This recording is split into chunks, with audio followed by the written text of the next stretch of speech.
Hey, it's Cal Ewing here, and in today's video, I am going to be talking to all of you real estate investors who are seeking financing to fund your deals. And I'm talking about from private or hard money lending companies, or just banks in general, any kind of lender that's going to be hopefully giving you money to fund your deals. So it could be your rental property deals.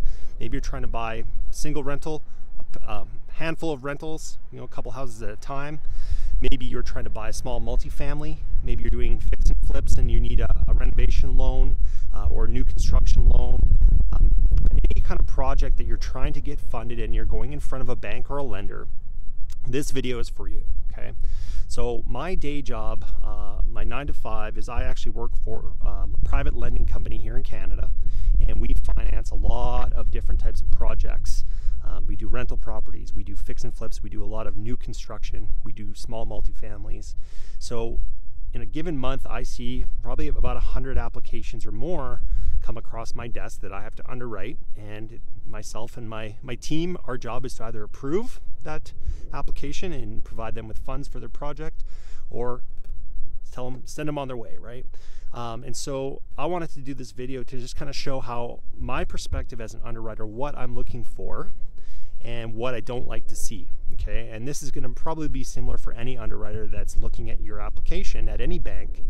I think if you can follow some of these rules and tips I'm about to present, you'll have better success in getting your application accepted and more money and more funds for your deals, okay? So one of the things that I see, the bad files that we see, are disorganized, chaotic, almost lazy applications, okay?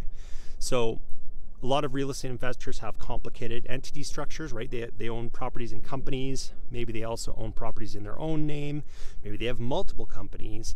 So there can be a lot of more complicated bookkeeping, right? More complicated asset allocation between different companies. We see that a lot.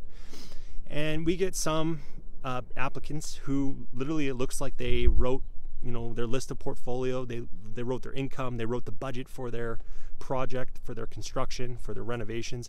Looks like they just wrote it on a napkin, right?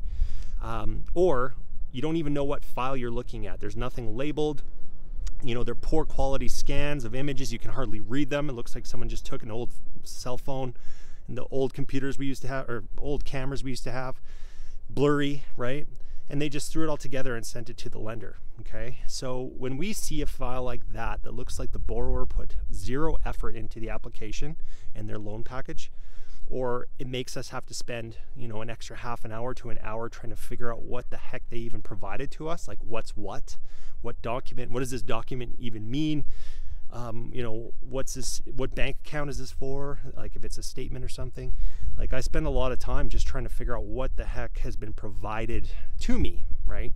So if I have to spend half an hour or an hour of my time just trying to figure out what you've given me, it's going to make me, it's going to tire me out if I'm an underwriter, right? It's going to make me possibly not want to fund the deal just because it's like so much hassle and work and chaos, right? So it makes my life harder, which makes me, maybe not want to approve your deal, okay? And I'm not saying that I do that, but I'm saying like any underwriter, if it's a Friday afternoon, the end of the day, and your file's the last one they're looking at before going home on a long weekend, and you give them something that's going to be a headache to have to sort through, they may not want to fund your deal, right? They may not want to approve it.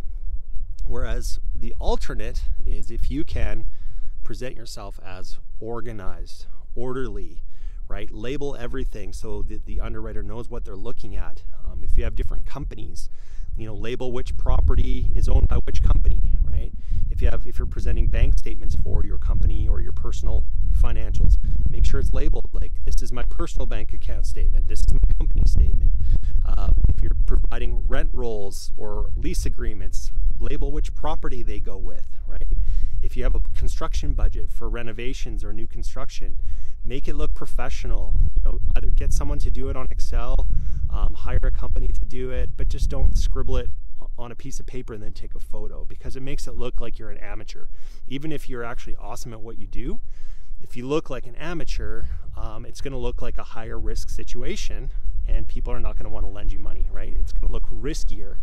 But if you approach it like a professional and you think about what the underwriter is going to be looking for and how much work it's going to take them to review your file, you want to make it the short amount of time possible for them to review your file and understand who you are and what your business is as possible. And the easier it is for the underwriter, the more chance they're going to want to say yes. Okay, and the more professional it looks, the more chance they're going to trust you, the more chance they're going to feel like you're a lower risk, and the more chance you're going to get your loans approved. Okay, so always think about who is going to be viewing your loan application and try to make their lives easy. And if you can do that, then they're going to make your life easy by lending you more money, and you're going to be able to get more loans approved and be able to do more projects or buy more properties. So I hope that's helpful. This is coming from an actual underwriter as well as a borrower. I've had hard money loans myself, so I've been on both sides of the table. And so this is going to be, I think if you follow this, it's going to help you get what you want out of real estate. Take care.